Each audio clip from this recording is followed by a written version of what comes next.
when character is lost, everything is lost. আপনার টাকা যদি চলে যায় তেমন কিছু নষ্ট হয় না, স্বাস্থ্যহানি ঘটলে কিছুটা আপনি লুজার হন, কিন্তু আপনার চরিত্র যখন শেষ হয়ে যায় আপনি সব হারান। আসসালামু আলাইকুম ওয়া রাহমাতুল্লাহি ওয়া বারাকাতুহু। নাহমাদুহু ওয়া নুসাল্লি আলা রাসূলিহিল কারীম। আম্মা বা'দু ফাআউযু বিল্লাহি মিনাশ শাইতানির রাজীম। বিসমিল্লাহির রহমানির রহিম। সাইয়্যিদুনা ইউসুফ আলাইহিস সালাম কালামুল্লাহ মাজিদে বর্ণিত 25 জন নবীর মধ্য থেকে তিনি অন্যতম একজন নবী। সাইয়েদনা ইউসুফ আলাইহিস সালাম হচ্ছেন সাইয়েদনা ইয়াকুব আলাইহিস সালামের পুত্র। ওনার জন্ম হয় ইরাকের হাররানে, শৈশব কাটে কানাআনে এবং কৈশোর থেকে বাকি জীবন কাটে মিশরে। সাইয়েদনা ইউসুফ আলাইহিস সালাম অত্যন্ত সুশ্রী অবয়বের অধিকারী একজন মানুষ ছিলেন। আল্লাহ রাসূল সাল্লাল্লাহু আলাইহি ওয়াসাল্লাম মেরাজের রাতে যখন সাইয়েদনা ইউসুফ আলাইহিস সালামকে দেখেন, তিনি সাইয়েদনা ইউসুফ আলাইহিস সালামকে দেখে মন্তব্য করেছিলেন যে কদ উতিয়া শাতরাল হুসন, অর্থাৎ সৌন্দর্যের অর্ধেক যেন আল্লাহ তাআলা ইউসুফ আলাইহিস সালামকে দান করেছেন। Half of the beauty is given two prophet Yusuf আলাইহিস সালাম। তিনি এত সুন্দর, এত স্মার্ট, হ্যান্ডসাম এবং ড্যাশিং চেহারার একজন মহামানব ছিলেন। আল্লাহ রাসূল সাল্লাল্লাহু আলাইহি ওয়াসাল্লাম বলেছেন যে সৌন্দর্যের অর্ধেক আমি ইউসুফ আলাইহিস সালামের চেহারার মধ্যে দেখতে পেয়েছি। এবং সাইয়েদনা ইউসুফ আলাইহিস সালাম স্বপ্ন ব্যাখ্যায় অত্যন্ত পারদর্শী ছিলেন। আমরা আমাদের আলোচনার দিকে যখন এগোবো তখন আপনারা দেখবেন যে তিনি কত চমৎকার করে স্বপ্নের ব্যাখ্যা করতে জানতেন। এবং আল্লাহ তাআলা সূরা ইউসুফে এ ব্যাপারে উল্লেখ করেছেন যে ওয়া ইউআল্লিমুকা মিন তা'ওয়িলিল আহাদিস, আল্লাহ তাআলা কথার ব্যাখ্যা, কথার মর্মে কি করে পৌঁছতে হয় এ ব্যাপারে প্রকৃত জ্ঞান, সঠিক জ্ঞান আল্লাহ তাআলা ইউসুফ আলাইহিস সালামকে দান করেছেন। এবং সাইয়েদনা ইউসুফ আলাইহিস সালামকে আল্লাহর হাবিব সাল্লাল্লাহু আলাইহি ওয়াসাল্লাম সহিহ বুখারীর বর্ণনায় আল কারীম উপাধি দিয়েছেন।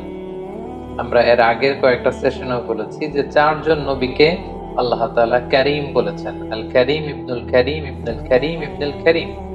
ইউসুফ ইবনে ইয়াকুব ইবনে ইসহাক ইবনে ইব্রাহিম আলাইহিস সালাম, এই চারজন নবীকে আল্লাহ তাআলা কারীম বা সম্মানিত হিসেবে ঘোষণা করেছেন।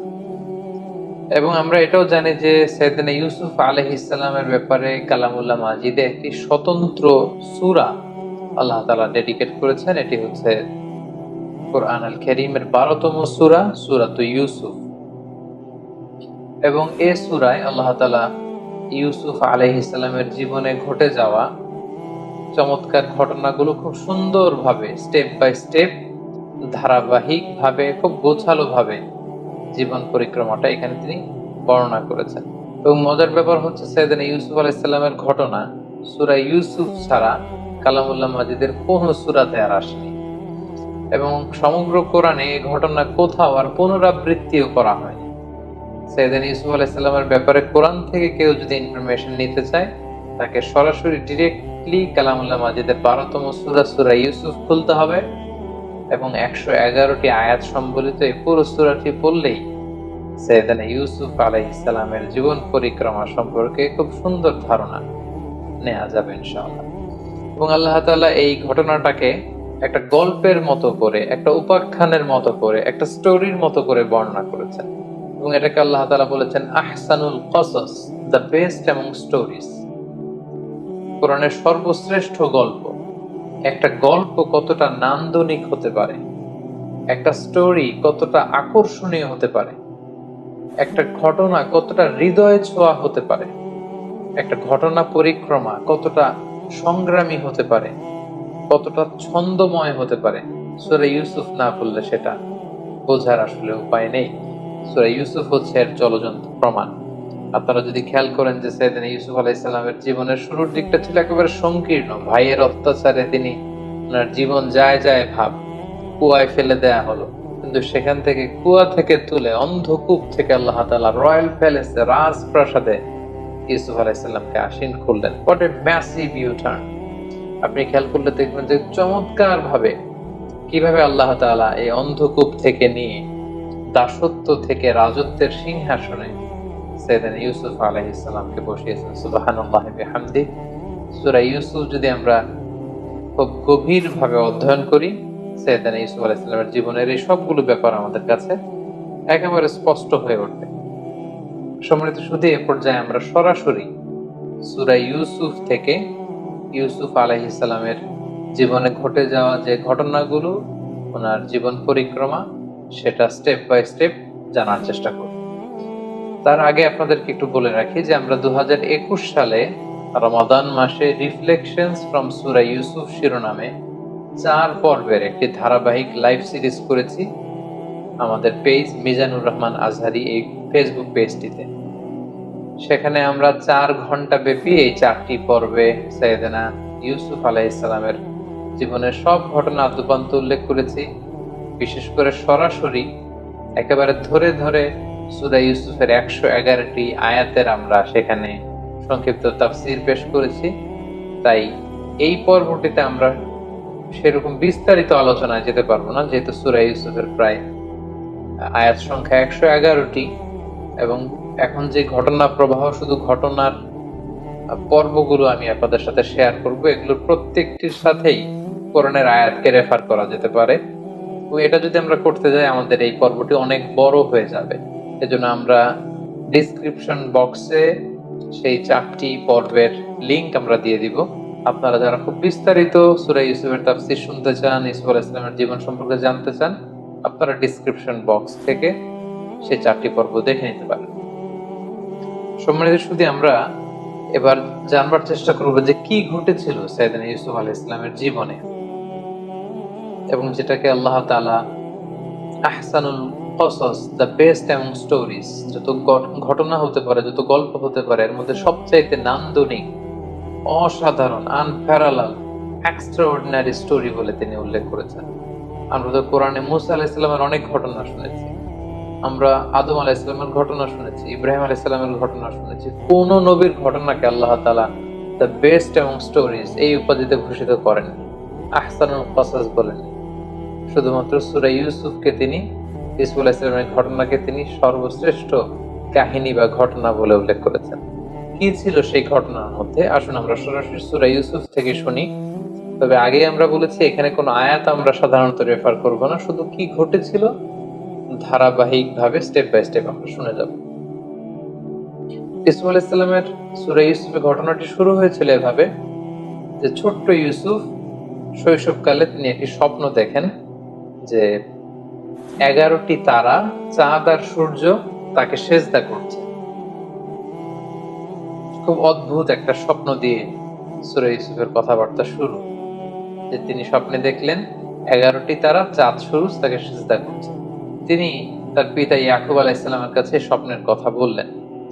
ইয়াকুব আলাইহিস সালাম তাকে উপদেশ দিলেন যে ইউসুফ, এটা খুব চমৎকার স্বপ্ন, যেহেতু আমি নবী এবং আল্লাহ তাআলা আমাকে প্রমিস করেছেন যে আমার পরে তিনি নবুয়তের এই ধারাবাহিকতা অব্যাহত রাখবেন, তো তুমি নবী হওয়ার সম্ভাবনা আছে। এই সুন্দর স্বপ্ন তুমি কাউকে বলতে যেও না, বিশেষ করে তোমার ভাইদেরকে বলো না, তাহলে তারা ষড়যন্ত্র করতে পারে, তোমার জেলাসি করতে পারে। এবং তিনি যে আশঙ্কা করেছিলেন সেটাই ঘটলো। ভাইয়েরা ষড়যন্ত্র করলো, জেলাসি করলো, এবং ভাইয়েরা ভাবলো ঘটনা কি, আব্বা শুধু ইউসুফকে এত ভালোবাসে, এত আদর করে কেন? এক কাজ করি, ইউসুফকে যদি দুনিয়া থেকে সরিয়ে দিতে পারি তাহলে আমাদের পথের কাঁটা একেবারে পরিষ্কার। আব্বা তখন আমাদেরকে ভালোবাসতে শুরু করবে। যেই চিন্তা সেই কাজ, তারা প্ল্যান করলো কি করে দুনিয়া থেকে এই ছোট্ট ইউসুফকে সরিয়ে দেওয়া যায়। তারা একদিন ইয়াকুব আলাইহিস সালামকে জোরাজুরি করলো যে বাবা, আপনি ইউসুফকে কেন আমাদের সাথে মাঠে পাঠান না? কারণ ইয়াকুব আলাইহিস সালামের 10 ছেলে, তারা পেশায় রাখাল ছিল, তারা মরুভূমিতে ছাগল, মেষ, দুম্বা এগুলো চড়াতো। তারা একদিন বায়না ধরলো যে বাবা, ইউসুফকে আপনি আমাদের সাথে কেন দেন না? আপনি কি আমাদেরকে ট্রাস্ট করেন না? আপনি ইউসুফকে আমাদের সাথে পাঠান, সে বনে বাজারে দৌড়াবে, সে জঙ্গলে দৌড়াবে, সে মরুভূমিতে লাফালাফি করবে, ছোটাছুটি করবে, ওর খুব ভালো লাগবে। বাবা, আপনি ইউসুফকে আমাদের সাথে পাঠান। ইয়াকুব আলাইহিস সালাম দিতে চাইলেন না। জোরাজুরি করে ইয়াকুব আলাইহিস সালামের 10 ছেলে ইউসুফ আলাইহিস সালামকে নিয়ে তারা রওনা হলেন। এবং তারা যখন মরুভূমিতে ইউসুফ আলাইহিস সালামকে নিয়ে গেলেন, সেখানে অকথ্য, অমানবিক নির্যাতন তারা ইউসুফ আলাইহিস সালামকে উপর তারা করে এবং এক পর্যায়ে তাকে হত্যার জন্য উদ্ধত হয়। কিন্তু 10 ভাইয়ের এক ভাই ছিল অত্যন্ত দয়া পরবশ। সে বললো যে না, ইউসুফকে হত্যা করো না, এক কাজ করো, তাকে কুয়ায় ফেলে দাও। এই কুয়ার পাশ দিয়ে অনেক ক্যারাভান, অনেক কাফেলা যায়, কাফেলার কেউ না কেউ তাকে কুয়া থেকে তুলে নিয়ে যাবে। ইউসুফের এই ঝামেলা থেকেও আমরা মুক্ত হব, বাবার ভালোবাসাও আমরা পাবো। তারা সেটাই করলো, কুয়াতে ইউসুফ আলাইহিসসালামকে নিক্ষেপ করলো। আর সেদিন রাতে এসে কান্নার ভান করে তারা মিথ্যা গল্প বানালো আর বলল যে বাবা, সবাই একসাথে এসে কান্না জুড়ে দিল যে বাবা, আমরা খেলাধুলা করছিলাম, হঠাৎ একটা নেকড়ে বাঘ এসে ইউসুফকে খেয়ে ফেলেছে, পাকালাহুদ্দীপ। এই দেখেন যে ইউসুফের গায়ের জামা, বেসিক্যালি তারা একটা ছাগল জবাই করে ওই ছাগলের রক্ত ইউসুফের জামার মধ্যে লাগিয়ে একটা মিথ্যা ফেব্রিকেটেড স্টোরি তারা বানিয়েছে। ইয়াকুব আলাইহিস সালাম দেখলেন যে জামার কোথাও ছিঁড়া নেই, একেবারে সুন্দর একটা পরিচ্ছন্ন জামা, শুধু লাল রক্ত মাখানো। তিনি বললেন যে আমার ইউসুফকে খেয়ে ফেললো, কিন্তু ইউসুফের জামায় একটা আঁচড় দিল না, এটা কেমন নেকড়ে বাঘ। তিনি বিশ্বাস করলেন না। বললেন যে এটা তোমরা বানিয়ে বলছো গল্প। তবে তিনি এতটা দৃঢ় মনোবলের মানুষ ছিলেন, তিনি বললেন ফাসসাবরুন জামিল, তোমরা মিথ্যা কথা বলছো, তবে আমি আল্লাহর উপর ধৈর্য ধারণ করলাম, আমার আল্লাহ আমার ইউসুফকে ভালো রাখবে। এবং ইউসুফ আলাইহিস সালামকে যখন কুয়ায় ফেলে দেওয়া হলো, সাইয়েদনা জিবরাইল আলাইহিস সালাম যে ওনাকে আশ্বস্ত করলেন যে Yusuf, Allah is with you, don't worry about it, কোনো চিন্তা নেই, টেনশন নেই, জাস্ট তুমি ধৈর্য ধারণ করো। ঠিকই তার পরের দিনে কাফেলা যাচ্ছিল, তৃষ্ণার্ত কাফেলা, পানির জন্য বালতি নামিয়ে দিল কুয়ায়। জিবরাইল আলাইহিস সালাম বললেন বালতিতে উঠে বসো। ইউসুফ আলাইহিস সালাম উঠে বসলেন, বালতি টেনে তোলা হলো। তারা তো ইয়া বুশরা হাদা গোলাম, অবাক হয়ে বলতেছে এত সুন্দর একটা ছোট্ট ছেলে আসলো কোত্থেকে এই কুয়ার মধ্যে। কাফেলার যিনি প্রধান, সে বললো যে বেশি কথা বলো না, একে কাফেলাতে লুকিয়ে ফেলো, আমরা মিশরের বাজারে, একটা বাজার আছে যেখানে দাস কেনা বেচা হয়, ওখানে এই ছেলেকে বিক্রি করলে অনেক টাকা পাওয়া যাবে, অনেক সুশ্রী, প্রিন্সের মতো চেহারা, তাকে ওখানে বেচে দিব। সাইয়েদনা ইউসুফ আলাইহিস সালামকে নিয়ে যাওয়া হলো, নিয়ে মিশরের দাস কেনা বেচা হয় এরকম একটি বাজারে বিক্রি করে দেয়া হলো। এবং কাকতালীয় ভাবে ওনাকে কিনতে আসলো মিশরের তৎকালীন গভর্নর, যাকে কোরআনে বলা হয়েছে আজিজ মেসর। তিনি অনেক টাকা দিয়ে ইউসুফ আলাইহিস সালামকে কিনে নিলেন, কিনে রাজপ্রাসাদে নিয়ে গেলেন। সুবহানাল্লাহ। ভাইয়েরা ফেললো কুয়াতে, আল্লাহ তাআলা ওনাকে রাজপ্রাসাদে একটা এন্ট্রি নেয়ার ব্যবস্থা করে দিলেন। সেখানে তিনি রাজপ্রাসাদে বড় হতে লাগলেন। ওনার শৈশবটা ঠিক এভাবে সূরা ইউসুফে বর্ণিত হয়েছে। এবার যদি আমরা ওনার কৈশোর বা ইয়ুথ টাইম, যৌবনকালের দিকে আমরা যদি মুভ করি, তাহলে দেখবো যে তিনি রাজপ্রাসাদে বড় হতে লাগলেন। ইজিপ্টের গভর্নর ইউসুফ আলাইহিস সালামকে নিয়ে তার স্ত্রী জুলাইখার কাছে দিয়ে বলল, এই ছেলেটাকে চলো আমরা দত্তক হিসেবে নেই, আমাদের তো আল্লাহ তো কোনো ছেলে মেয়ে দেয়নি, সেই হয়তো আমাদের ছেলের মতো থাকতে পারবে, তাকে নাও, তাকে বড় করো। এবং আল্লাহ তাআলার মেহেরবানিতে রয়্যাল প্যালেসে, রাজকীয় একটা পরিবেশের মধ্যে দিয়ে ইউসুফ আলাইহিস সালাম বড় হতে লাগলেন। এবং সেখানে তিনি কৈশোর পেরিয়ে যৌবনে পদার্পণ করলেন। আল্লাহ তাআলা ওই রাজপ্রাসাদে ওনাকে নবী হিসেবে অ্যাসাইন করলেন। তারপর ঘটনা একটু ভিন্ন দিকে মোড় নেয়। সাইয়েদনা ইউসুফ আলাইহিস সালাম যখন যৌবনে পদার্পণ করলেন, আমরা বলেছি যে কদ উতিয়া শাতরাল হুসন, half of the beauty is given to him. তার মতো সুন্দর তাবৎ দুনিয়ায় ওই সময় কোনো মানুষ আর দ্বিতীয়টি ছিল না। এতটা ড্যাশিং চেহারা, এতটা স্মার্ট চেহারা, এতটা সুদর্শন কোনো মানুষ পৃথিবীর কেউ কখনো দেখেনি। সো ওনার যৌবনের এই সৌন্দর্য দেখে যে জুলাইখা তাকে নিজের ছেলের মতো পালতে পেলে পেলে বড় করছিল, সে জুলাইখা নিজেই তার প্রেমে হাবুডুবু খেতে শুরু করল। এবং এক পর্যায়ে জুলাইখা সাইয়েদনা ইউসুফ আলাইহিস সালামকে কুপ্রস্তাব দিল, প্রেমের প্রস্তাব, কুপ্রস্তাব। এবং ইউসুফ আলাইহিস সালাম এটা প্রত্যাখ্যান করলেন। তিনি বললেন, কিভাবে এটা সম্ভব? আমি আপনাকে মায়ের চোখে দেখি, মায়ের মতো দেখি, আপনি আমাকে মায়ের আদরে বড় করেছেন, এখন কিভাবে আপনার স্বামী থাকা অবস্থায় আপনি পাপের প্রস্তাব আমাকে করতে পারছেন? ইউসুফ আলাইহিস সালাম প্রত্যাখ্যান করলেন। জুলাইখার ডাকে তিনি সাড়া দিলেন না। কিন্তু জুলাইখা নাছুর বান্দা, যে কোনো মূল্যে তিনি তার ডিজায়ারকে ইউসুফের মাধ্যমে ফুলফিল করতে চান। আমি খুব to make the long story very short, খুব সংক্ষেপে আমি বলছি যে একদিন গভীর রাতে জুলাইখা ইউসুফ আলাইসাল্লামকে একটা খাওয়াস একটা স্পেশাল চেম্বারে ডেকে পাঠালেন এবং যাকে দিয়ে ডাকিয়ে আনলেন তাকে বললেন যে এই চেম্বারে ঢুকতে 7টা দরজা পেরোতে হয়, প্রত্যেকটা দরজায় বড় বড় তালা লাগিয়ে দিবে যাতে করে ইউসুফ বেরোতে না পারে। ইউসুফ আলাইসাল্লাম সেখানে ঢুকলেন, 7টা দরজায় তালা লাগিয়ে দেওয়া হলো। এবার জুলাইখা আবারও প্রেম নিবেদন করলো, ইউসুফ আলাইসাল্লাম প্রত্যাখ্যান করলেন, নানা ভাবে ফুসলাতে লাগলো। সেদিন ইউসুফ আলাইসাল্লাম প্রত্যাখ্যান করলেন। তারপরে জোরাজুরি যখন শুরু করলো জুলাইখা, তখন আল্লাহ তাআলার আদেশে জিবরাইল আলাইহিস সালাম বললেন যে হে ইউসুফ, তুমি যদি ঈমান বাঁচাতে চাও তাহলে দৌড়াও।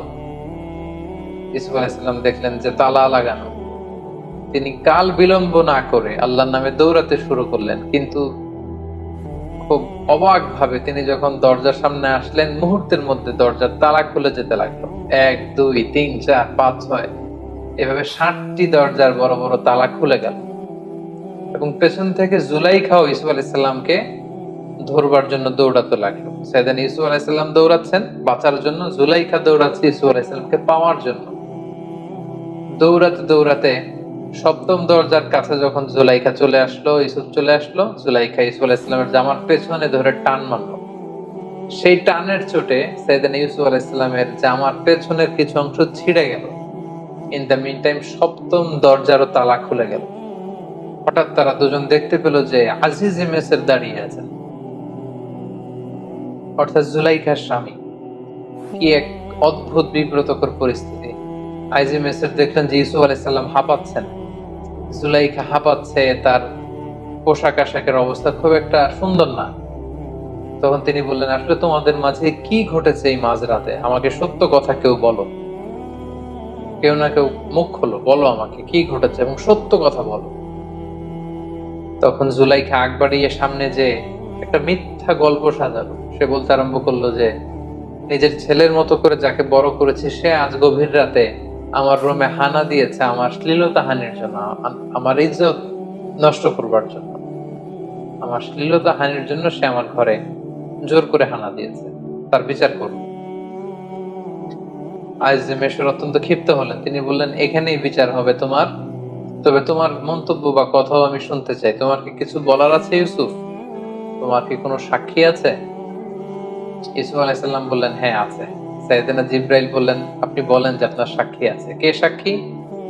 ইউসুফ আলাইহিস সালাম বললেন, এই সাক্ষী আমার পক্ষের কোনো লোক নয়। রাজপ্রাসাদে এই জুলাইখার এক আত্মীয়া থাকে, তার একটা ছোট্ট মেয়ে দুধ খায়, দুধের বাচ্চা, তার মুখে এখনো বোল ফোটেনি, কথা ফোটেনি, সেই ছোট্ট মেয়ে আমার পক্ষে সাক্ষ্য দেবে।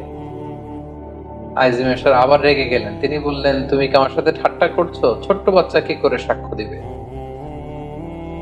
ইউসুফ আলাইহিস সালাম বললেন, হ্যাঁ সে বাচ্চাই সাক্ষ্য দেবে। কি অদ্ভুত ব্যাপার! ঠিকই আল্লাহ তাআলা সেই ছোট্ট বাচ্চার সাক্ষ্যের মাধ্যমে প্রমাণ করলেন যে ইউসুফ আলাইহিস সালাম নির্দোষ ছিলেন। এই পৃথিবীতে 3টা বাচ্চা দুধের শিশু মায়ের কোলে বসে প্রাপ্তবয়স্কদের মতো কথা বলেছিল। এক হচ্ছে জুরাইজ নামে এক আল্লাহর ওয়ালি ছিল, যার নিষ্কলুষতা প্রমাণ করবার জন্য একটা ছোট্ট বাচ্চা আল্লাহ তার মুখে কথা বলার সুযোগ দিয়েছিলেন। দ্বিতীয় হচ্ছে ঈসা আলাইহিস সালাম, মারিয়াম আলাইহিস সালামের কোলে বসে তিনি প্রাপ্তবয়স্ক মানুষের মতো কথা বলেছিলেন। তৃতীয় হচ্ছে এই ছোট্ট মেয়েটি, তাকে যখন জিজ্ঞেস করা হলো যে কে দোষী, তখন ছোট্ট মেয়েটি বলল যে হে আজিজ মেসর, আপনি ইউসুফ আলাইহিস সালামের জামাটা একটু চেক করুন। ইউসুফের জামার সামনের দিক থেকে যদি ছেঁড়া হয় তাহলে ইউসুফ অপরাধী, পেছন দিক দিয়ে ছেঁড়া হলে জুলাইখা অপরাধী। এবং আমরা ইতিমধ্যে শুনেছি যে ইউসুফকে ধরার জন্য জুলাইখা যখন পেছন থেকে টানা হেঁচড়া করছিল, তখন ইউসুফ আলাইহিস সালামের জামার পেছন দিক দিয়ে ছিঁড়ে গিয়েছিল। আইজিএমএসের চেক করে দেখলেন যে ইউসুফের জামার সামনের দিকে তো একেবারে পরিচ্ছন্ন, কোনো ছেঁড়া ফাড়া নেই, কিন্তু ঠিকই ইউসুফ আলাইহিস সালামের জামার পেছন দিক দিয়ে ছেঁড়া। এবং এটা সবার সামনে এটা প্রমাণিত হয়ে গেল যে ইউসুফ আলাইহিস সালাম এখানে নির্দোষ ছিলেন, প্রকৃত দোষী হচ্ছে জুলাইখা। আইজিএমএসের ইউসুফ আলাইহিস সালামের কাছে ক্ষমা চাইলেন এবং এই ঘটনা পুরো মিশরের বিভিন্ন ঘরে ঘরে এটা রুমর হিসেবে কানা ঘোষার মতো করে ছড়িয়ে পড়লো। পুরো শহর জুড়ে মিশরের অন্যান্য নারীরা জুলাইখাকে তুচ্ছ তাচ্ছিল্য করতে লাগলো যে জুলাইখা কেমন মহিলা, যে ছোট্ট ছেলেকে নিজের ছেলের মতো করে বড় করলো, তাকে তার প্রতি প্রেম নিবেদন সে কি করে করলো, এটা কি করে সম্ভব? জুলাইখা তখন মনে মনে প্ল্যান করলো যে কি কি জন্য আমি ইউসুফের প্রেমে পাগল হয়েছি এটা তোমাদেরকে আমি দেখিয়ে ছাড়বো। মিশরের নারীদেরকে তিনি দাওয়াত করে রয়্যাল প্যালেসে নিয়ে আসলেন। প্রত্যেকের হাতে একটি করে ছুরি আর একটি মালটা ফল দিলেন, আর ইউসুফ আলাহিসাল্লামকে বললেন, ইউসুফ এদের সামনে দিয়ে হেঁটে যাও। সেদিন ইউসুফ আলাহিসাল্লাম যখন হেঁটে যাচ্ছিলেন তখন তিনি সবাইকে বললেন, আপনারা ফল কাটতে শুরু করুন। মিশরের মেয়েরা ইউসুফ আলাহিসাল্লামের দিকে তাকিয়ে রইল আর ছুরি দিয়ে ফল কাটতে শুরু করলো। ইউসুফ আলাইসাল্লামকে আল্লাহ তার চেহারার মধ্যে এতটা চমৎকারিত্ব দিয়েছিলেন, নূরের এমন ঝলকানি আর দ্যুতি দিয়েছিলেন। এই দৃশ্য দেখে মেয়েরা, তারা যে মালটা ফল কাটছিল, তারা ওইদিকে খেয়াল না করে তাকিয়ে কাটতে কাটতে ফল কাটা শেষে তারা আর থামলো না, তারা আঙ্গুল কাটা শুরু করে। অনেকক্ষণ পরে তারা স্তম্ভিত ফিরে পেল, তারা অবাক হয়ে গেল।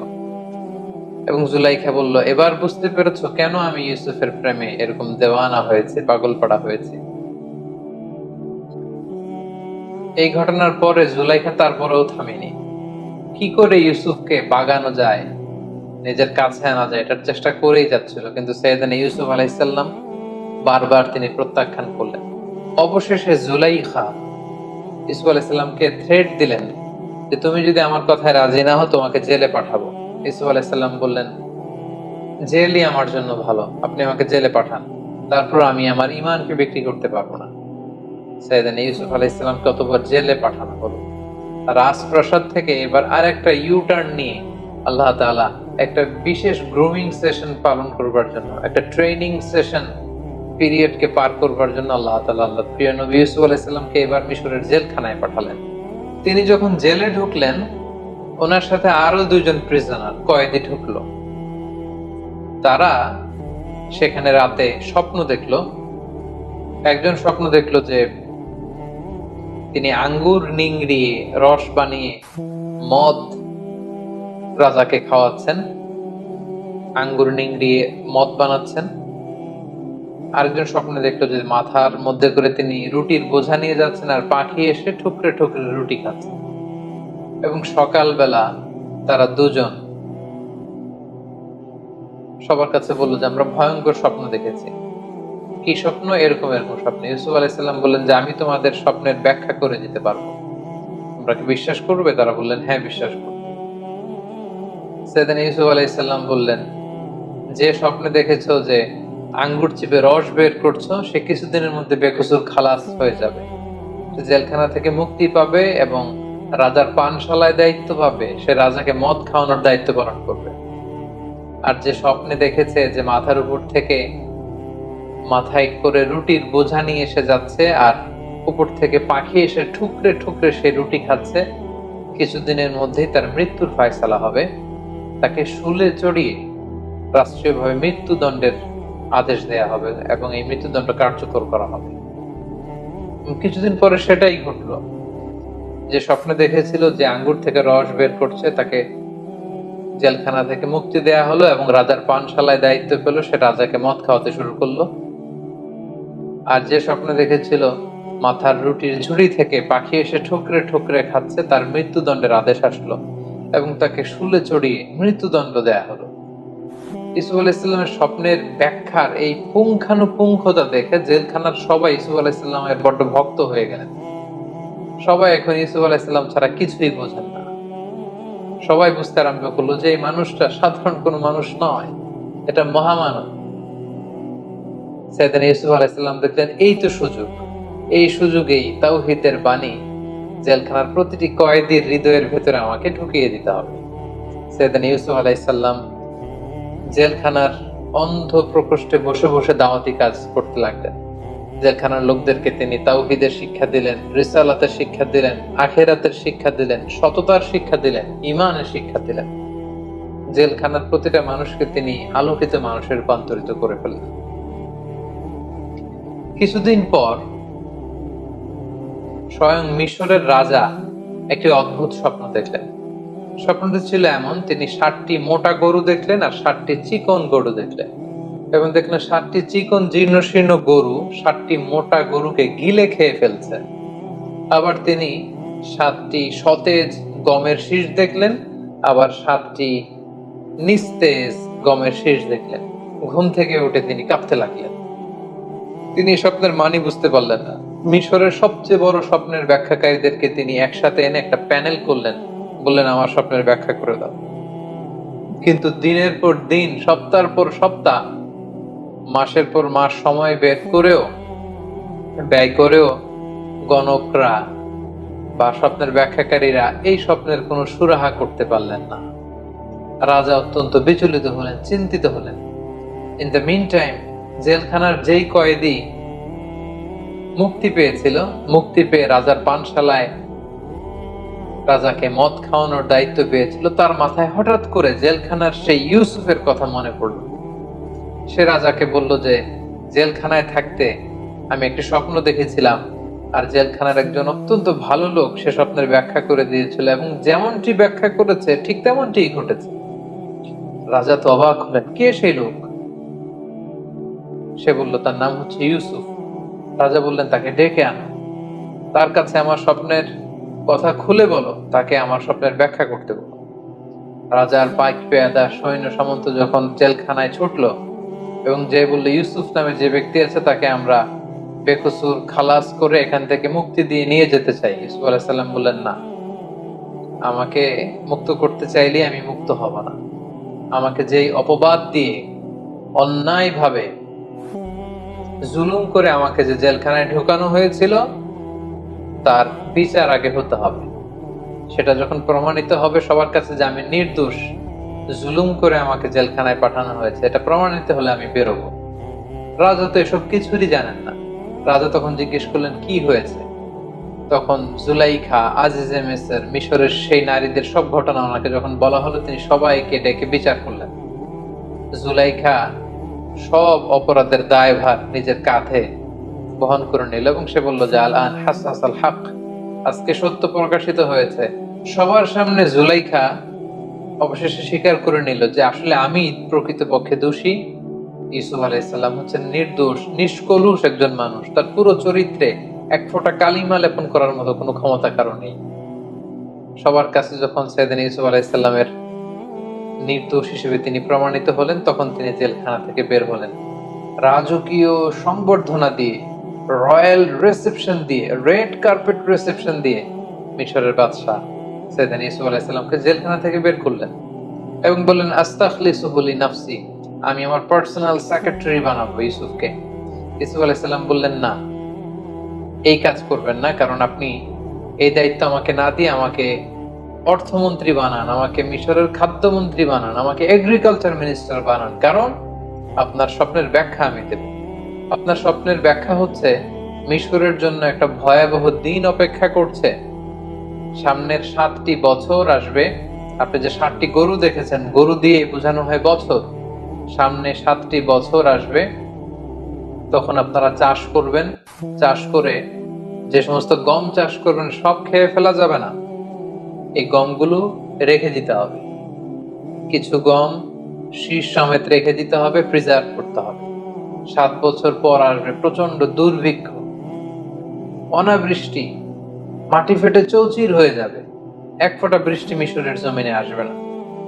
ওই দুর্ভিক্ষের সময় আপনাদের জমানো গমের ভান্ডার থেকে জনগণকে এটা বিতরণ করে সবাইকে খাওয়াবেন। 7-14 বছর যখন চলে যাবে, এরপরে 7 বছর প্রচন্ড বৃষ্টি হবে, পুরো মিশর সবুজ শ্যামলে একেবারে পরিপূর্ণ সতেজ হয়ে যাবে, গাভীর ওলানগুলো দুধে পূর্ণ হয়ে যাবে, মাঠ ঘাটে ফসলের সয়লাভ হয়ে যাবে। তাহলে 7-7-7 3 7 21 বছরের একটা রোড ম্যাপ তিনি স্বপ্নের ব্যাখ্যা দাঁড় করালেন এবং রাজা অত্যন্ত খুশি হলেন। রাজা বললেন ঠিক আছে, আপনাকে ফিনান্স মিনিস্ট্রি, এগ্রিকালচার মিনিস্ট্রির দায়িত্ব দেয়া হলো। সেদিন ইউসুফ আলাইহিস সালাম জেল থেকে বের হয়ে মন্ত্রীর ভূমিকায় অবতীর্ণ হলেন এবং এই স্বপ্নের ব্যাখ্যা বিপরীতে তিনি যে রোডম্যাপ, দুর্ভিক্ষ দমন বা দুর্ভিক্ষ মোকাবেলার যে রোডম্যাপ তিনি দাঁড় করিয়েছেন, সেটা অনুযায়ী মিশরের জনগণকে নিয়ে তিনি কাজ করতে শুরু করলেন। ঠিকই ওনার কথা অনুযায়ী প্রথম 7 বছর গম চাষ করা হলো। রাষ্ট্রীয় কোষাগারে শুকনো গমকে প্রিজার্ভ করা হলো। 7 বছর যখন শেষ হয়ে গেল, ঠিকই ওনার স্বপ্নের ব্যাখ্যা অনুযায়ী হুবহু 7 বছর পরেই দুর্ভিক্ষ শুরু হলো, অনাবৃষ্টি শুরু হলো, ড্রট, ফ্যামিন শুরু হলো। পুরো মিশর জুড়ে অনাবৃষ্টি, এক ফোঁটা বৃষ্টি নাই, পানি নাই, নীল নদের পানি শুকিয়ে যেতে লাগলো, না খেয়ে মানুষ মরবার মতো অবস্থা। সাইয়েদনা ইউসুফ আলাইহিস সালাম এই কঠিন পরিস্থিতি মোকাবেলার জন্য গত 7 বছর ধরে খাদ্য সংরক্ষণ করেছেন। তিনি এবার খাদ্য বিতরণ করতে লাগলেন। পুরো মিশরি জনগণ ইউসুফ আলাইহিস সালামের এই চমৎকার ইন্টেলেকচুয়াল প্ল্যানিং এ সবাই খুশি হয়ে গেল। পুরো মিশর জুড়ে সাইয়েদনা ইউসুফ আলাইহিস সালামের জয় জয়কার হতে শুরু করলো।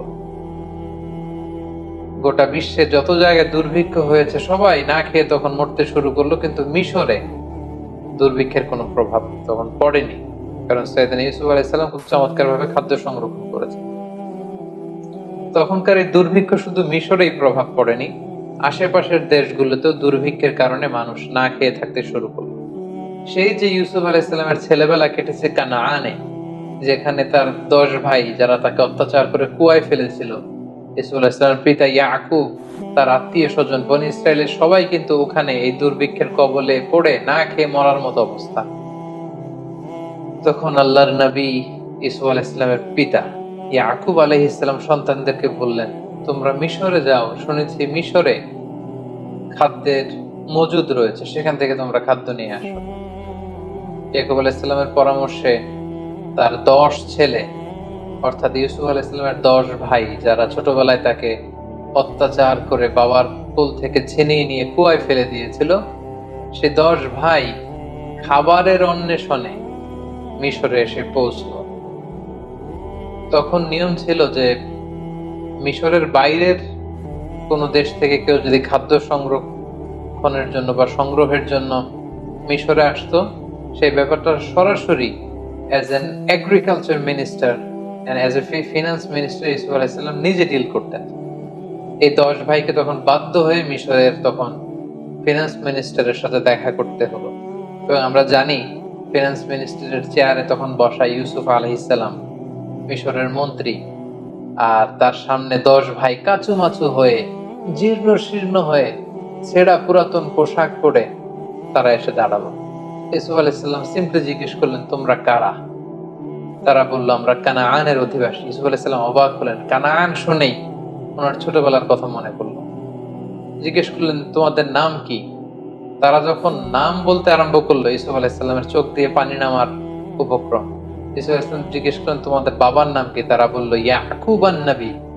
ইউসুফ আলাইহিস সালাম নিজেকে আর ধরে রাখতে পারলেন না, কিন্তু তিনি অনেক কষ্ট করে নিজেকে সামলে স্বাভাবিকভাবে তাদের সাথে কথোপকথন শেষ করেছেন। তিনি খোঁজ খবর নিলেন কানানবাসীদের, কিন্তু পরিচয় দিলেন না। ইউসুফ আলাইহিস সালাম 10 ভাইকে চিনতে পারলেন, কিন্তু 10 ভাই কিন্তু চিনতে পারেনি যে এটা তাদের সেই ছোট্ট ভাই ইউসুফ। ইউসুফ আলাইহিস সালাম মন্ত্রীর মতোই তাদের সাথে আচরণ করলেন। বললেন, ঠিক আছে, আমি তোমাদেরকে 10 ভাইয়ের জন্য 10 বস্তা গমের বরাদ্দ দিয়ে দিলাম, তবে তোমরা মোট কয় ভাই সেটা আমাকে বলো। তারা বলল, আমরা মোট 12 ভাই ছিলাম, বাকি 2 জন কোথায়? তারা বলল, এক ভাইকে বাঘে খেয়ে ফেলেছে। তাহলে আরেক ভাই কোথায়? তারা বলল যে আরেকজনের নাম বানিয়ামিন, তাকে আমাদের আব্বা আগলে রেখেছে, আসতে দেয়নি। কেন দেয়নি?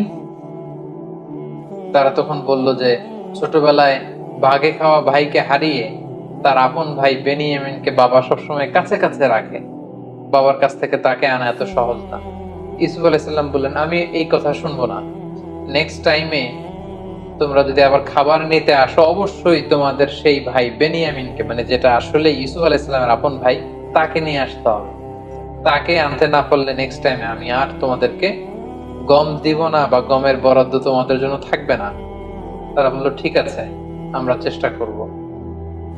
ইউসুফ আলাইহিস সালাম তার স্টাফদেরকে বললেন যে তাদেরকে 10 জনকে 10 বস্তা গম দাও, আর গমের দাম তারা যেটা দিয়েছে এটা লুকিয়ে 10 জনের গমের বস্তার ভিতরে আবার ঢুকিয়ে দাও, যাতে তারা বুঝতে পারে যে আমি অত্যন্ত দয়ালু।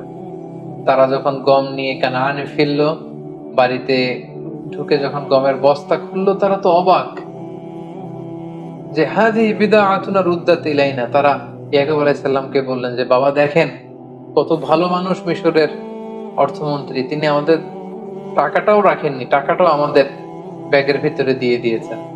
তবে বাবা, নেক্সট টাইমে যদি আমাদের গম আনতে হয়, তিনি বলেছেন যে আসলে আমাদের আরেক ভাই আছে কিনা তিনি বিশ্বাস করেন না যতক্ষণ না আমরা বেনিয়ামিনকে তার সামনে হাজির না করাবো। ইয়াকুব আলাইহিস সালাম বললেন, ছোটবেলায় যেভাবে আমি বিশ্বাস করে ইউসুফকে তোমাদের হাতে দিয়ে ইউসুফকে হারিয়েছি, তোমরা কি চাচ্ছ আবারও আমি বেনিয়ামিনকে দিয়ে বেনিয়ামিনকে এভাবে হারাতে? কখনোই না। কিন্তু ছেলেরা জোরাজুরি করতে লাগলো। ইয়াকুব আলাইহিস সালামও আর বেনিয়ামিনকেও তিনি ধরে রাখতে পারলেন না। 1 বছর পরে তাদের এই গমগুলো যখন শেষ হয়ে গেল, তারা বেনিয়ামিনকে নিয়ে মিশরে রওনা হলেন। ইউসুফ আলাইহিস সালামের সাথে সাক্ষাৎ করলেন। ইউসুফ আলাইহিস সালাম বললেন, তাহলে এটাই তোমাদের ভাই বেনিয়ামিন? তারা বলল, হ্যাঁ। তিনি বললেন, ঠিক আছে, তাহলে তো তোমরা সত্যবাদী, তোমাদেরকে আবারও অনেকগুলো বস্তা করে আমি গম দিয়ে পাঠিয়ে দেব। তিনি গমের বস্তা দিয়ে দিলেন। এবার তিনি বুদ্ধি করে, একটা ট্রিক করে বেনিয়ামিনকে যাতে নিজের কাছে রেখে দিতে পারেন, তিনি একটি কাজ করলেন। উনি একটি স্বর্ণের পানপাত্র ব্যবহার করতেন, যেটা দিয়ে তিনি পানি খেতেন, বা মিশরের রাজা পানি খেত। তিনি বুদ্ধি করে এই পানপাত্রটা বেনিয়ামিনের গমের বস্তার ভিতরে ঢুকিয়ে দিলেন, এবং তারা যখন ফিরে চলে যেতে লাগলো গমের বস্তা নিয়ে, তিনি সৈন্যদেরকে পাঠালেন, মিশরীয় সৈন্য। তারা সবাইকে ডাক দিল, আইয়াতুহাল আইর ইন্নাকুম লাসারিকুন, মানে ওহে কাফেলার লোকেরা, দাঁড়াও, তোমরা চোর। ইউসুফ আলাইহিস সালামের 11 ভাই দাঁড়ালেন, বেনিয়ামিন সহ। তারা বললেন, কি বলছো? আমরা এখানে এসেছি গম নেবার জন্য, আমরা তো চুরি করতে আসিনি। তোমরা কি হারিয়েছো বলো? তারা বললো, আমাদের রাজার পানপাত্র হারিয়েছি। তারা বললো, আমরা তোমাদের পানপাত্র নিয়ে কি করব? আমরা দুর্ভিক্ষে মরে যাবার উপক্রম। সৈন্যবাহিনীর লোকেরা বলল, যদি তোমাদের কারোর গমের বস্তার ভেতরে আমাদের রাজার পানি খাওয়ার পাত্র পাওয়া যায়, তখন কি শাস্তি হবে বলো? তারা বলল, যার গমের বস্তার ভেতরে সেই পানপাত্র পাবে তাকে তোমরা রেখে দিও, কারণ আমাদের এলাকায় চোরদেরকে আমরা এই শাস্তি দেই। কেউ যদি কারো জিনিস চুরি করে, তাহলে যার জিনিস চুরি করা হলো সেই চোর তার দাস হয়ে যায়। তো আমাদের কারো গমের বস্তার ভেতরে যদি সেটা পাওয়া যায়, সে তোমাদের দাস, তাকে রেখে দিও। এবার সৈনিকদের মধ্যে থেকে একজন প্রত্যেকের গমের বস্তার থেকে গম বের করে খুঁজতে লাগলো, সার্চ করতে লাগলো। সার্চ করতে করতে কারো গমের বস্তার ভেতরে যখন পায় না, সর্বশেষে যখন বানিয়ামিনের বস্তা চেক করা হলো, দেখা হলো যে এখানে বানিয়ামিনের গমের বস্তার ভেতরে সেই পানপাত্র পাওয়া গেল। বাকি 10 ভাই তো লাজবাব, তারা তো অবাক। তারা বললো, হে বেনিয়ামিন, তুমি কি করলে? এটা তুমি এখানে এসে চুরি করবে আমরা কল্পনাও করতে পারিনি। তারা একটা মিথ্যা কথা বললো। তারা বললো, তোমার ভাইও ছিল চোর, তুমিও একটা চোর। নাউযুবিল্লাহি মিন যালিক। আসলে কথাটা একেবারে মিথ্যা। তখন সাইয়েদনা ইউসুফ আলাইহিস সালাম ওই জায়গায় এসে উপস্থিত হলেন। তিনি বললেন যে, তোমরা বলেছো চোরকে আমরা সাথে করে নিয়ে যাব, বেনিয়ামিনের বস্তায় যেহেতু পাওয়া গিয়েছে তাকে আমি নিয়ে গেলাম। তারা বলল, হে মিশরের অর্থমন্ত্রী, হে মেহেরবান, আপনি তো অত্যন্ত দয়ালু। এই ভাইকে যদি আমরা আমাদের বাবার কাছে ফিরিয়ে দিতে না পারি, আমাদের বাবা হয়তো মারাই যাবেন। আপনি যদি মেহেরবানি করে তার বদলে আমাদের 10 ভাইয়ের যে কোনো একজনকে রেখে দেন, তার জায়গায় আমরা অত্যন্ত কৃতজ্ঞ হব। ইউসুফ আলাইহিস সালাম বললেন, নাউযুবিল্লাহ, এটা আমার পক্ষে সম্ভব না। কারণ যে চুরি করেছে, শাস্তি আমি তাকে না দিয়ে যদি অন্য কাউকে দেই, তাহলে মিশরের সবাই আমাকে জালিম ডাকবে। আমি একজন ন্যায়পরায়ণ বাদশাহ, এখানে আমার সুনাম রয়েছে, এটা আমি পারবো না। তিনি ট্রিক করে তার আপন ভাই বেনিয়ামিনকে নিজের কাছে রেখে দিলেন। সুবহানাল্লাহি বিহামদি। অনেক বছর পর ভাইয়ের সাথে তিনি মোলাকাত করলেন, কোলাকুলি করলেন, এবং তিনি যখন বেনিয়ামিনকে নিজের পরিচয় দিলেন, বেনিয়ামিনও নিজের চক্ষুকে বিশ্বাস করতে পারল না যে মিশরের অর্থমন্ত্রী আমার সে হারিয়ে যাওয়া বাঘে খাওয়া ভাই ইউসুফ। সুবহানাল্লাহি বিহামদি। অতঃপর ইয়াকুব আলাইহিস সালামের 10 ছেলে ব্যর্থ হয়ে কানানে ফিরে এসে বাবার কাছে সব খুলে বলল। ইয়াকুব আলাইহিস সালাম বিশ্বাস করতে পারলেন না। তিনি বললেন, আমার ছেলে বেনিয়ামিন চুরি করতেই পারে না। 10 ছেলে বলল, বাবা, আমরা যদি মিথ্যা বলে থাকি, কাফেলাতে আমাদের সাথে অনেক লোক ছিল, আপনি তাদেরকে জিজ্ঞেস করুন। তারা আমাদের সামনে দাঁড়িয়ে দাঁড়িয়ে দৃশ্য দেখেছে যে বেনিয়ামিনের ব্যাগ থেকেই সেই পানপাত্র পাওয়া গিয়েছে। ইয়াকুব আলাইহিস সালাম এবার আরো মর্মাহত হলেন, আরো দুঃখিত হলেন। তিনি ভেঙে পড়লেন একেবারে মানসিক ভাবে। এতদিন ইউসুফকে হারানোর কষ্ট, এবার ইউসুফের ভাই বেনিয়ামিনকে হারানোর কষ্ট। কাঁদতে কাঁদতে উনি অন্ধ হয়ে গেলেন, তারপর আশা হারালেন না। বললেন, বাবারা তোমরা আবার মিশরে যাও, আবার সেই অর্থমন্ত্রীকে অনুরোধ করো, আমার মন বলছে যে তোমরা ইউসুফ এবং বেনিয়ামিন দুজনকেই খুঁজে পাবে। 10 ভাই এবার আবার অর্থমন্ত্রীর কাছে যে ইয়াকুব আলাইহিস সালামের পক্ষ থেকে একটা চিঠি দিল যে, হে অর্থমন্ত্রী, আপনি পড়ে দেখুন আমার বাবা কি লিখেছে, আমাদের বাবা। তখন ইয়াকুব আলাইহিস সালাম অত্যন্ত মর্মস্পর্শী, হৃদয়স্পর্শী, আবেগঘন একটা চিঠি লিখেছিলেন যে, আমি একজন অন্ধ পিতা, অনেক বয়স আমার হয়ে গিয়েছে, ছোটবেলায় আমি ইউসুফকে, আমার সন্তানকে হারিয়েছি, আজ বেনিয়ামিনকে। এরকম আবেগঘন কথা যখন ইউসুফ আলাইহিস সালাম শুনলেন, তিনি আর ধৈর্য ধারণ করতে পারলেন, হাউমাউ করে কাঁদতে শুরু করলেন। এবং ওনার কান্না দেখে 10 ভাই অত্যন্ত আশ্চর্য হয়ে গেল। ঘটনা কি? আমাদের বাবার এই রিকোয়েস্ট শুনে মিশরের অর্থমন্ত্রী কাঁদে কেন? ইউসুফ আলাইহিস সালাম তখন 10 ভাইকে বলল, তোমরা কি করেছিলে ইউসুফের সাথে? কেন তোমরা ইউসুফকে কষ্ট দিয়েছিলে? এই প্রশ্নের জন্য আসলে 10 ভাই প্রস্তুত ছিল না। তারা অবাক হয়ে গেল যে ইউসুফের সাথে কি ঘটেছিল, কি করেছিলাম, এটা উনি জানবে কি করে? অতঃপর ইউসুফ আলাইহিস সালাম তাদের সামনে সত্যকে প্রকাশ করে দিলেন। তিনি বললেন, আনা ইউসুফ ওয়া হাদা আখি, আমি হচ্ছি সেই ইউসুফ যাকে তোমরা অত্যাচার করে, মারপিট করে দুনিয়া থেকে বিদায় করবার উদ্দেশ্যে কুয়ার মধ্যে ফেলে দিয়েছিল। আমি সেই ইউসুফ। সেখান থেকে আল্লাহ তাআলা রাজপ্রাসাদে বড় করে আজকে এই অর্থমন্ত্রীর চেয়ারে আল্লাহ তাআলা আমাকে বসিয়েছেন। আল্লাহ তাআলা আমাকে অনেক নেয়ামত দিয়েছেন, আর এটাই হচ্ছে আমার ভাই বেনিয়ামিন। 10 ভাই তখন অত্যন্ত লজ্জিত হলো, তারা ভয়ে কাঁপতে আরম্ভ করলো। তারা ভাবলো যে ইউসুফ এখন অর্থমন্ত্রী, মিশরের এত বড় পজিশনে আছে, চাইলে আমাদেরকে বড় শাস্তি দিতে পারবে। তারা কাঁপছিল। ইউসুফ আলাইহিস সালাম বললেন, লা তাসরিবা আলাইকুমুল ইয়াউম, তোমাদের প্রতি কোনো প্রতিশোধ নেয়ার মানসিকতা, কোনো রিভেঞ্জ নেয়ার মেন্টালিটি আমার নেই, আমি তোমাদের ক্ষমা করে দিলাম, তোমরা আমার ভাই। সবাইকে জড়িয়ে নিলেন। 10 ভাই ইউসুফ আলাইহিস সালামের কাছে ক্ষমা চাইলেন। ইউসুফ আলাইহিস সালাম বললেন, আমার এই গায়ের জামা নিয়ে বাবার চোখে লাগাও, বাবার দৃষ্টি ফিরে পাবে। কারণ এতদিনে ইয়াকুব আলাইহিস সালাম অন্ধ হয়ে গিয়েছিলেন কাঁদতে কাঁদতে। এবং তোমাদের বংশধর আমার বাবাকে নিয়ে, সবাইকে নিয়ে মিশরে আসো। এবং সেটাই ঘটলো। ইউসুফ আলাইহিস সালামের জামা নিয়ে 10 ভাই সাইয়েদনা ইয়াকুব আলাইহিস সালামের চোখে লাগালেন, তিনি দৃষ্টি ফিরে পেলেন। কানান থেকে বিশাল মানুষের বহর নিয়ে ইয়াকুব আলাইহিস সালাম মিশরে আগমন করলেন। সাইয়েদনা ইউসুফ আলাইহিস সালাম লাল গালিচার সংবর্ধনা দিয়ে বাবাকে রিসিভ করলেন। এবং অনেক বছর পর সেই ছোট্ট ইউসুফ আজকে পরিণত অর্থমন্ত্রী হয়ে বাবাকে রিসিভ করলেন, বাবাকে জড়িয়ে ধরলেন। এবং পিতা পুত্রের সেই মিলনের দৃশ্য যে কত সুন্দর ছিল, সেটা কল্পনারও বাইরে। অনেক চমৎকার করে আল্লাহ তাআলা সূরা ইউসুফে এগুলো উল্লেখ করেছেন। এবং ইয়াকুব আলাইহিস সালাম সবাইকে নিয়ে, তিনি তার স্ত্রী এবং তার 11 সন্তানকে নিয়ে ইউসুফ আলাইহিস সালামকে একটা সেজদা দিয়েছিলেন। তাফসিরে এসেছে ওই সেজদাটা ছিল অনারারি সেজদা, সম্মান সূচক সেজদা। এটা ইবাদতের সেজদা নয়, যেটা ওই শরীয়তে, ওই নবীদের জামানায় এটা জায়েজ ছিল। এটা আমাদের শরীয়তে উম্মতে মুহাম্মাদের জন্য এরকম সম্মান সূচক সেজদা দেওয়াও জায়েজ নেই।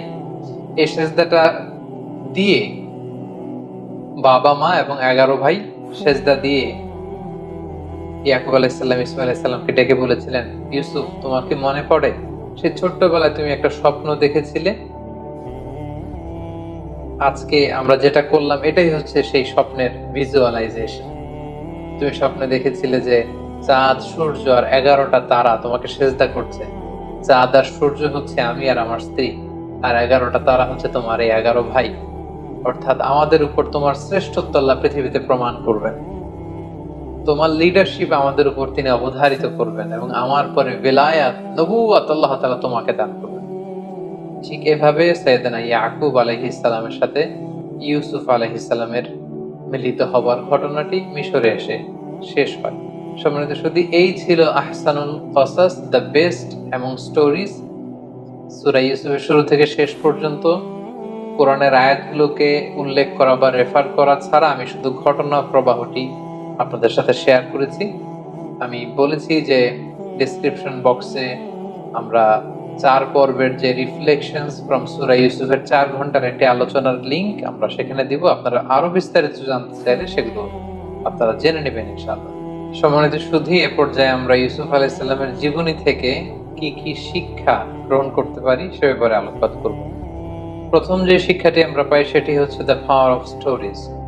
একটা গল্প কতটা পাওয়ারফুল হতে পারে সেটা আমরা এখান থেকে জেনেছি, যেটাকে আল্লাহ তাআলা আহসানুল কসাস বলেছেন, দ্য বেস্ট অ্যামং স্টোরিজ। কারণ গল্প কিন্তু মানুষের মনে দাগ কাটে, গল্প মানুষকে ইনফ্লুয়েন্স করে, একটা গল্প আরেকজনকে ইন্সপায়ার করে।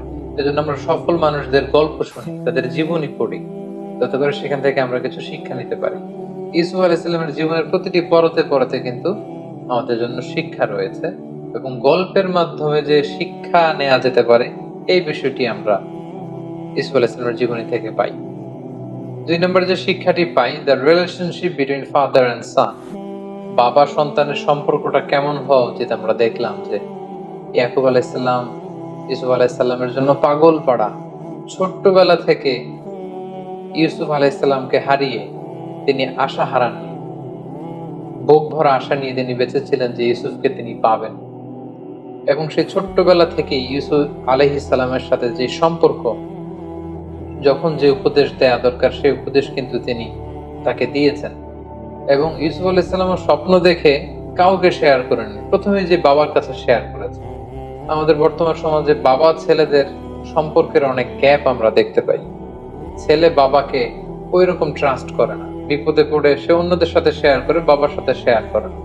কিন্তু এই শিক্ষাটি কিন্তু আমরা এখান থেকে পাই। ছোট্ট ইউসুফ আগে বাবাকে বলেছিলেন, এবং ইয়াকুব আলাইহিস সালামও কাঁদতে কাঁদতে, ইউসুফ আলাইহিস সালামের জন্য কাঁদতে কাঁদতে শেষ বয়সে অন্ধ হয়ে গিয়েছিলেন। তাহলে বাবা ছেলের সম্পর্ক কেমন হওয়া উচিত এই শিক্ষাটা কিন্তু আমরা এখান থেকে পাই। 3 নম্বর যে শিক্ষাটা আমরা পাই সেটা হচ্ছে জেলাসি একটা জীবনকে ধ্বংস করে দেয়। এবং আপনি যদি নেয়ামত প্রাপ্ত হন, বিশেষ কোনো মার্সি ব্লেসিংস আল্লাহর পক্ষ থেকে আপনার জীবনে থাকে, আপনি যদি জীবনে সফল হন আর আপনাকে কেউ জেলাসি করবে না, ইটস ইম্পসিবল, এটা অসম্ভব, এটা থাকবেই। কারণ আন-নি'মাতু মাহসুদা, আল্লাহর কোনো নেয়ামত যদি আপনি পান, আপনার সমসাময়িক লোকেরা আপনার সাথে জেলাসি করবে। এজন্য সব ভালো কথা সবার সাথে সবসময় শেয়ার করতে নেই। আপনার যে কোনো ধরনের সাকসেস, আপনার কোনো ভালো বিষয় সবসময় সবার সাথে শেয়ার করতে নেই। কারণ সবাই আপনার ভালো দেখে খুশি হয় না, অনেকে অত্যন্ত বেজার হয়, অনেকে মনে মনে কষ্ট পায়, তারা হিংসার আগুনে জ্বলে পুড়ে মরে।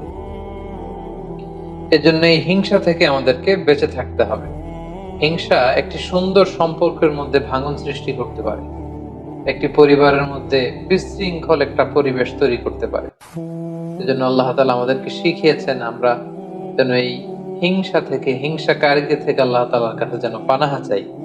সূরা ফালাকে কিন্তু আমরা সবসময় পড়ি যে অমিন শাররি হাসিদিন ইযা হাসাদ, হে আল্লাহ আমরা হিংসুকের হিংসা থেকে তোমার কাছে পানাহা চাই যখন সে হিংসা করে। সো এই হিংসা থেকে আমাদেরকে বেঁচে থাকবার চেষ্টা করতে হবে। 4 নম্বর যে ব্যাপারটি আমরা জানতে পারি যে এই সূরা ইউসুফ এবং ইউসুফ আলাইহিস সালামের জীবনীতে কয়েকটি স্বপ্নের কথা আমরা শুনেছি। স্বপ্নের ব্যাপারে বলবো যে স্বপ্ন অর্থবহ হওয়ার জন্য যিনি স্বপ্ন দেখেছেন তিনি মুমিন বা বিশ্বাসী হতে হবে, এটা নট নেসেসারি। অবিশ্বাসী কাফিরের স্বপ্ন সত্য হতে পারে। কারণ ইউসুফ আলাইহিস সালামের সাথে জেলখানায় যে 2 জন কয়েদি ঢুকেছিল তারা কিন্তু মুশরিক ছিল, কিন্তু তাদের স্বপ্ন কিন্তু অর্থবহ হয়েছিল। পাশাপাশি রাজা যে স্বপ্ন দেখেছিল, রাজাও কিন্তু তখন মুশরিক ছিল, পরবর্তীতে ইউসুফ আলাইহিস সালামের প্রতি ঈমান এনে মুমিন হয়েছে। তো মুশরিক থাকা অবস্থায় রাজা যে স্বপ্ন দেখেছিলেন এটাও কিন্তু অর্থবহ একটি স্বপ্ন। তার মানে শুধু বিশ্বাসীদের স্বপ্নই যে সত্য হবে তা নয়, মাঝে মাঝে কাফির মুশরিকদের স্বপ্নও সত্য হতে পারে। 5 নাম্বার যে শিক্ষাটি আমরা পাই সেটি হচ্ছে সর্বাবস্থায় আল্লাহ তাআলার আনুগত্যকে প্রাধান্য দিতে হবে, এবং এটাকে জীবনের চূড়ান্ত গোল বা ফোকাস হিসেবে নির্ধারণ করতে হবে। আমরা ইউসুফ আলাইহিস সালামের দিকে যদি খেয়াল করি, জুলাইখার টেম্পটেশন ওনাকে নড়াতে পারেনি, মিশরের সুন্দরী নারীদের ওয়াসওয়াসাত ওনাকে নড়াতে পারেনি। ওনার যে ফোকাস, এই ফোকাস থেকে তিনি লক্ষ্যচ্যুত হননি। সবসময় আল্লাহ তাআলার আনুগত্যকে তিনি প্রাধান্য দিয়েছেন। 6 নম্বর যে ব্যাপারটি আমরা ইউসুফ আলাইহিস সালামের জীবনী থেকে শিখতে পারি সেটা হচ্ছে মেইনটেইনিং দ্য গুড ক্যারেক্টার। কারণ চরিত্র হচ্ছে মানুষের জীবনের সবচাইতে দামি সম্পদ। Never compromise your ethics or your moral standard. আপনি যদি আপনার মোরালিটি, আপনার এথিক্স যদি আপনি কম্প্রোমাইজ করেন তাহলে সব শেষ। আমরা দেখব যে ইউসুফ আলাইহিস সালাম ওনার চরিত্রকে নষ্ট হতে তিনি দেননি। কারণ আমরা জানি যে when character is lost everything is lost। আপনার টাকা যদি চলে যায় তেমন কিছু নষ্ট হয় না, স্বাস্থ্যহানি ঘটলে কিছুটা আপনি লুজার হন, কিন্তু আপনার চরিত্র যখন শেষ হয়ে যায় আপনি সব হারাবেন। সো আমরা যেন আমাদের চরিত্রকে সবসময় নিষ্কলুষ রাখতে পারি, এই চেষ্টাটুকু বিশেষ করে যুবকদের করতে হবে। 7 নাম্বার যে শিক্ষাটুকুন পাই সেটা হচ্ছে দাওয়া could be done any place in the world, even in the jail. একজন দাঈ ইলাল্লাহ তার কোনো বিশেষ স্পেশাল প্লেস লাগে না, যে কোনো জায়গায় তিনি দাওয়া দিতে পারেন। রাস্তায় স্ট্রিট দাওয়া, ঘরে ফ্যামিলি দাওয়া, মসজিদে মস্ক দাওয়া, জেলখানার ভিতরেও তিনি দাওয়া কাজ করতে পারেন, যেটা আমরা দেখেছি ইউসুফ আলাইহিস সালামের জীবনীতে। একজন দাঈর জন্য দাওয়াতি কাজের ক্ষেত্রে সারা দুনিয়া খোলা।